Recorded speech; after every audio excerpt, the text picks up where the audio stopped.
طوبى لمن حفظ الكتاب بصدره فبدا وضيئا كالنجوم تألقا وتمثل القرآن في أخلاقه وفعاله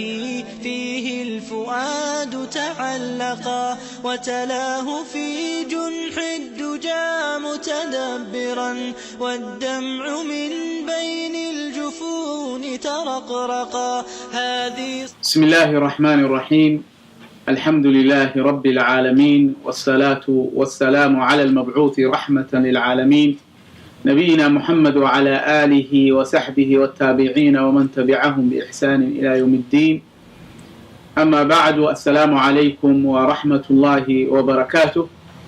دعوة يالكسو دوادا برنامج خاصة وأنقوم قعدرني أفلا يتدبرون القرآن أم على قلوب أقفالها. برنامج كاس ومعنيسو يهي ميسن كتدبرين وأيسن روحين قرآن كإلهي مسا قلوب تودا أي قفل سارنتهاي. إن شاء الله تعالى برنامج كان وحا أن نكسو قادم دونا أجزاء القرآن ككريم كوكوميهي صدن كأه ayaynu kusoo qaadan doonaa xalaqad walba ama qayb walba waxaan kusoo qaadanaynaa insha Allah juz muayana oo ajzaada quraanka kamid ah. sidaan la socono quraanka kariimka ah waa manbaca ama meesha asaaska u ah shariicada islaamka, muslimiintuna ay u noqdaan mar walba oo ay rabaan diintooda inay bartaan kitaabka Ilaahay iyo waxay u noqdaan sunnada nabiga ee saxiixa sallallahu alayhi wasallam, ha noqoto xagga ahkaamta ama xagga aqeedada ama xagga umuurta siyaasadda ama dhaqaalaha ama akhlaaqda iyo dhammaan qaybaha kala gedisan ee nolosha bini aadamku uu ku tacalluqo. Ilaahayna subhanahu wa ta'ala waxa uu soo dejiyay quraanka kariimka in la akhriyo oo lagu tadabburo oo la dhuuxo macaanidiisa laguna camal falo. Ilaahay wuxuu leeyahay subhanahu wa ta'ala kitaabun anzalnahu ilayka mubarakun liyadabbaru ayatihi waliyatadhakkara ulul albab. oo macnaheedu yahay waa kitaab aan kugu soo dejinay Nabi Maxamedow waxaana kugu soo waana kitaab barakaysan oo mubaarak ah, qiraa'adiisa barakaysan, amalkiisa barakaysan. waxaan kugu soo dejinay si aayadihiisa ay u dhuuxaan oo ay ugu noqnoqdaan ugu tadabburaan.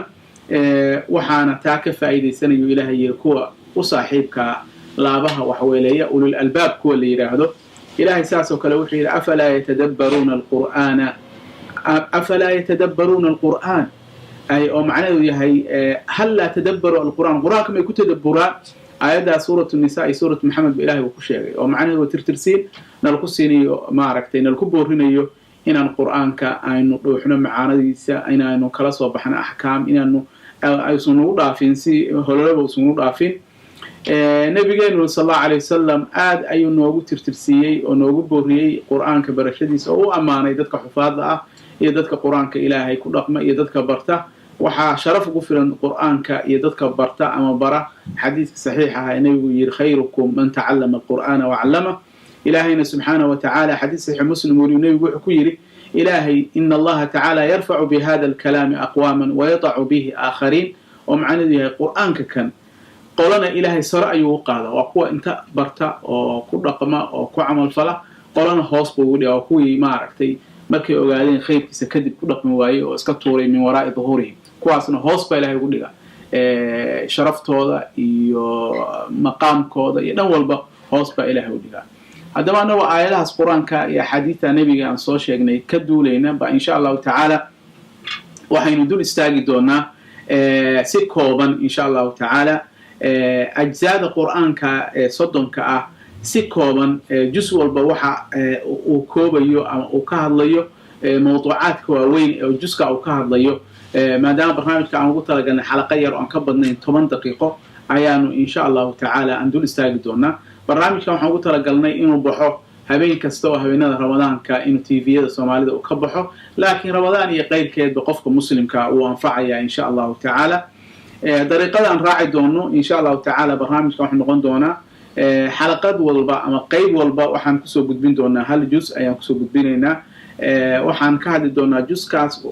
suuradaha ku jira meesha ay ka bilaamayaan iyo meesha ay ku dhamaanayaan insha Allah ta'ala. suuradaha magacooda ayaan sheegaynaa, waxaan dhahaynaa juzkan wuxuu ka bilaabaya suurada hebla ilaa suurada hebla ayaan dhihi doonaa. markaas kadib ayaan suurad walba bilowgeeda waxaan sheegaynaa macaanida guud ee ku jira iyo ahdaafta suuraddu iyo waxyaalaha ay rabto inay dadka muslimiinta ay usoo gudbiso ka dhaadhiciso ama bini aadamka guud ahaan ay usoo gudbiso marka hadafka barnaamijkan laga leeyahayna waxa weeye si uu noqdo mid mukhtasara oo la dul istaago qur'aanka ajzaadiisaan hore usoo sheegnay mawduucyadiisa waaweyn si qofka muslimka oo raba inuu qur'aanka xifdiyo ama ku dhaqmo uu ugu tadabburo oo ay u noqoto dariiqa u sahashay insha allahu tacaala si qofka muslimka uu la noolaado qur'aanka maaragta markuu akhrinayo juskan uu fahmo macaanida guuda juskan uu ka hadli doono marka waxaan ku bilaabaynaa insha allahu tacaala waqtiga ayaan rabnaa inaan kasbano xalaqadan juska koowaad aljus alawal min alqur'aan alkariim juskaas wuxuu ka bilowdaa suuratu alfaatixa ilaa waxa uu socdaa 141 suuratu albaqara mawaadiicda ugu muhiimsan oo ka hadlay haddaan soo khulaasayno suuratu alfaatixa oo lagu magacaabo ummulkitaab hooyadii kitaabka ayaa lagu magacaabaa لأن القرآن كأيا لغو فرتي ومعاني القرآن كجرته ضمن بأيده كلجة كجرته ولذلك وحى كلام مقعيده كمية سورة الفاتحة لأنه مفتاح القرآن كويه وحين علماء دهين وحى كل حجر سورة الفاتحة لما معاني القرآن كلام كجرته أيا كل حجر سورة الفاتحة سورة دان مركي علماء قالوا في رسالين صدح رمود أي كو ريجيسا أو مارك سلقوا أنا كأورية أي كو ريجيس وحويه عقيدة العقيدة الحمد لله رب العالمين الرحمن الرحيم مالك يوم الدين حكى هذا شيء إلهي أسماء ديسة إلهي أمان تيسة إلهي صفات كيسة إلهي إنه يهي كان يوم الحساب كسوه أنت وحكى الله سورتك هذا الشيء قلبك الله هذا شحوي العبادة إياك نعبد وإياك نستعين إلهي كليا يا عبادة مضن كلجس أيانا كلمة معركتي إن لو يديستايت هاي وحكى الله هذا شيء وقيمة تحدث سورتك هذا شحوي منهج الحياة منهج الحياة وحوي طريقة نرش بني آدم كو أي هانيسو إن قفك إلهي مر والبا ويديستو إنه إساق وهانونيو ونقضو كي كدل بإلهي إن صحو اهدنا الصراط المستقيم صراط الذين أنعمت عليهم غير المغضوب عليهم ولا الضالين وسن إلهي كدين كوي بمي كلا طريقة صحدة سورة كلا أو جزء قيب كميدة وياهي وسورة البقرة سامر أصل الشيخني إلى بقول أي كوي أفرتن آيات وسورة البقرة كميدة سورة البقرة نسألنا هي وسورة أقول القرآن الكريم على الإطلاق سورة أقول الروية وأنا سورة رنتي لنعيب بدن حاجة تشريعة أما قوانين دين الإسلام كي نظام آل دجسي سيما قوانين النظام كمسلمين تأيوب هيهين نرشوا حاجة برشدة سورة وحا أي كبلاوتي حروف القرآن كليا حروف المقطعة ألف لامين وعلماء أيديهن وتنبيه لغو تنبيهين يبشر كإعجاز كذي سيدا أيسن أودين إن إليه ماذا القرآن كان وكلام حي العربتي فصاحة لهايد اللغة العربية واللغة دول كسود القرآن كأيا لقول التحدي إن إليه ماذا تاسو كلام ولذلك علماء وحدها إلى الله أعلم بمراده هيدها مركز كتب سورة وحي آدو إيراتي قيب تظهر قيب كميدة مركي تدكي مؤمنين كافرين وقيبسي قول saddexaad oo khayr daran oo munaafiqiin la yiraahdo oo waxayna suuradu aad ugu nuxnuxsatay maxaa yeelay shidadooda iyo dhibkooda ayaa ka daran gaalada kale oo caadiga ah laano waxa way waa la wajiilayaal waxay qarsanayaan wax ay maaragtay uurkooda waxa ku jiray wax afka ka dhahayaan waana mudadabiin oo marna waxay aadayaan gaalada marna muslimiinta ay ku dhex jiraan suuradu waxa ay munaafiqiinta ay ka sheegtay laba tusaale tusaale ay u soo qaadatay biyo ama maaragtay iyo tusaale kale dab ay u soo qaadatay مثلا إلهي وحي مثلهم كواس كمثل الذي استوقد نارا فلما أضاءت ما حوله ذهب الله بنورهم وتركهم في ظلمات لا يبصرون صم بكم عمي فهم لا يرجعون وحوي وتمامها سبليين وكوا دقا أودا وكوين دالا مركلا إلهي وحي إسلاعيدا كحكتا أو كصيب من السماء فيه ظلمات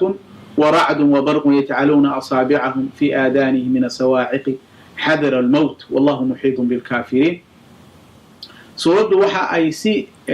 آل فهفاسا أيوة هذا الشيء قصة نبي الله آدم عليه السلام